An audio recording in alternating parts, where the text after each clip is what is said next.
Hello everyone, let us talk about UPI, Unified Payment Interface. UPI is used by us in day-to-day life, whether the transaction is peer-to-peer or peer-to-merchant.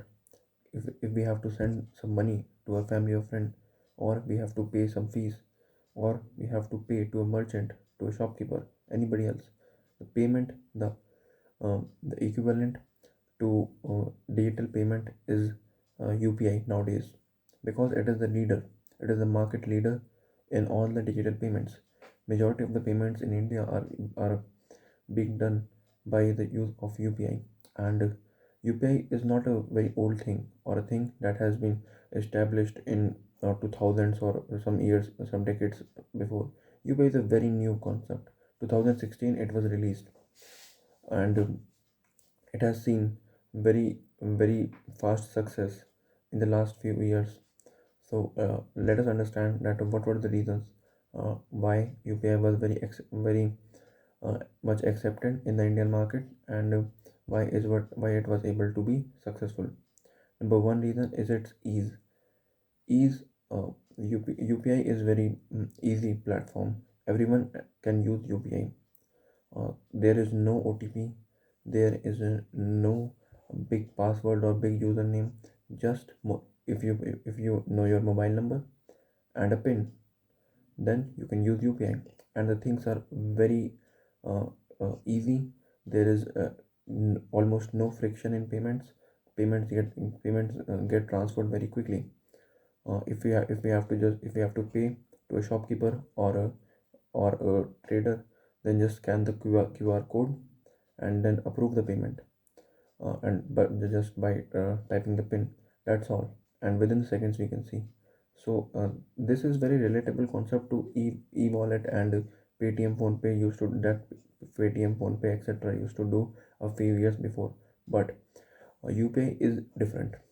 It seems same as scanning QR code and paying money from the bank, but it is same. First of all, it is paying money.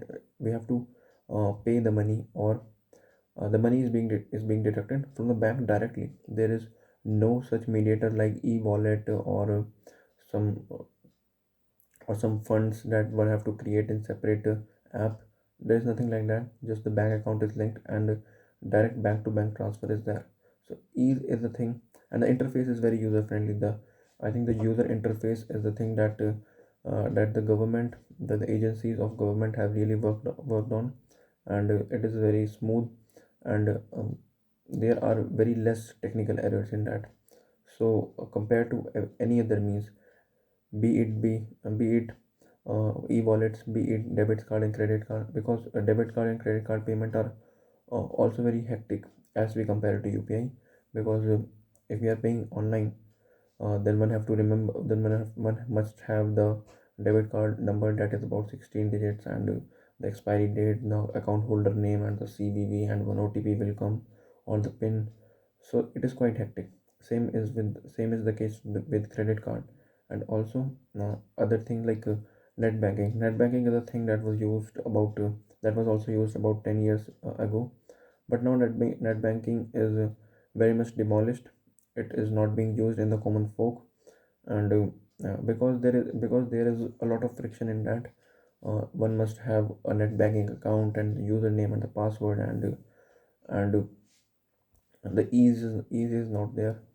There a few seconds of transaction is not the thing that one can expect from net banking. But in the case of UPI, there is a lot of ease, and one can expect a payment within 10 to 15 seconds. So that is really easy.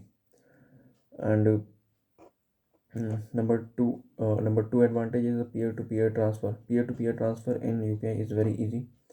If I know the person's mobile number, or the UPI ID which is very similar to the mobile number, then I can transfer directly to his bank account. No need of a mediator, like I don't need to know his bank details and do something else.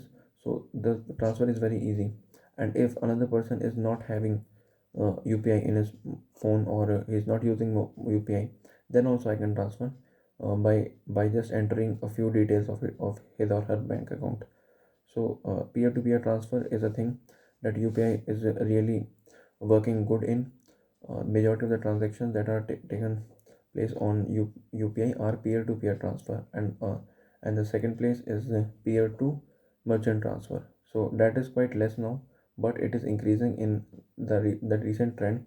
The last few months we have seen that peer-to merchant transfer has also increased in UPI payments. So the future is very nice. There will be growth. And number three advantage we can see is that COVID was a boom for online payments and especially for UPI. UPI made its market space during the time of COVID. We have seen that during the time of COVID there was uh, a very less amount of cash exchange was going on. Majority of the transactions, at least in the semi-urban and urban areas, were done online, and this was a boon, as it clearly indicates that clearly as it is clear that there is no physical exchange in UPI and it is very easy. So that's why COVID was a boom for UPI at least. Other things are that there is no machine required. While we pay to the merchant, if we are paying through debit card or credit card or something, or or debit card or credit card, then a machine is required, and a basic amount of infrastructure, that is the sweeping machine, is required. But in UPI, there is no need of machine. If there is an app in other person's mobile phone, then it is good. If not, then also it can work. So by the use of minimal equipments, payments can be done. And so this was UPI's advantage. The thing and In India we have seen that majority of the transactions are now on UPI, and the government, the agencies which made UPI, are also trying to export this technology, export this UPI thing in other countries. Like there are memorandums of understanding with Singapore, and Bhutan is using UPI now, and some Middle East countries, like the government is in talk with the UAE and some African countries also. So UPI is a thing that India can export to the world, and that will be really helpful for the world, because it is an easy, secure platform till the government of India does not impose any additional charges of a transaction there. That I don't think will happen, because it is the government is in the plan of expanding the reach of UPI in India, as well as overseas. So, so it is going to grow, and it is important for India also, because if India establishes a hegemony of UPI over the world, then it will be a great dominance of India in the financial system of the world, and one who controls the financial system will have a great advantage in all the diplomacy and trade going on. Why is US able to impose sanctions on other countries? Because they control the financial system.